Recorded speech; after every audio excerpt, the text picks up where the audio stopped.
পবিত্র মাহে রমজানের বরকতময় পরিবেশে গত ১০ মাস বন্দর নগরীর ৩৮ নং ওয়ার্ড সাসি চৌধুরীপাড়া হাজী নূর ইসলাম আহমেদ মিয়া একাডেমি ও হেফজ কোরআন মাদ্রাসার ধর্মীয় ভাবগম্ভীর্য ও উৎসবমুখর পরিবেশে অনুষ্ঠিত হয়েছে খতমে তারাবি। ২১তম রমজানের রাতে ২২ তারাবির মাধ্যমে পবিত্র কোরআন শরীফ খতম সম্পন্ন করা হয়।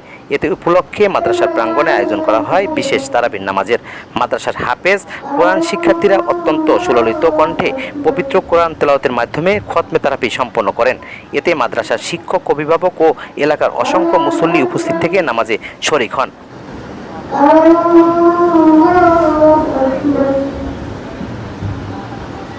খতমে তারাবি শেষে দেশ, জাতি ও সমগ্র মুসলিম উম্মাহর শান্তি, কল্যাণ ও সমৃদ্ধি কামনায় বিশেষ দোয়া ও মোনাজাত অনুষ্ঠিত হয়। সেই সঙ্গে বন্দর থানা সহ সভাপতি মরহুম আব্দুল কুদ্দুস সেন্টুর জন্য ও বিশ্বের বিভিন্ন স্থানে নির্যাতিত মুসলমানদের জন্য দোয়া করা হয়।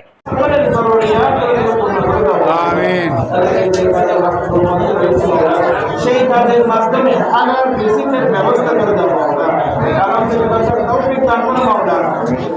মাদ্রাসার পরিচালক ও ৩৮ নং ওয়ার্ড স্বেচ্ছাসেবক দলের যুগ্ম আহ্বায়ক কাজী মোহাম্মদ মহিউদ্দিন জানান, পবিত্র মাহে রমজানের তাৎপর্য তুলে ধরতে এবং শিক্ষার্থীদের মাঝে কোরআনের শিক্ষা ছড়িয়ে দিতে প্রতি বছরই এই ধরনের ধর্মীয় আয়োজন করা হয়।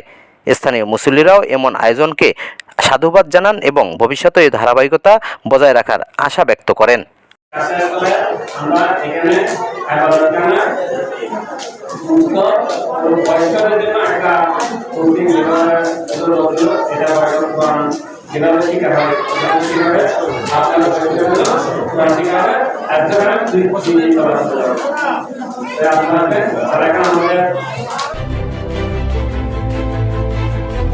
সিক্সটিন বাংলা টিভি, আবহমান বাংলার মুখপাত্র।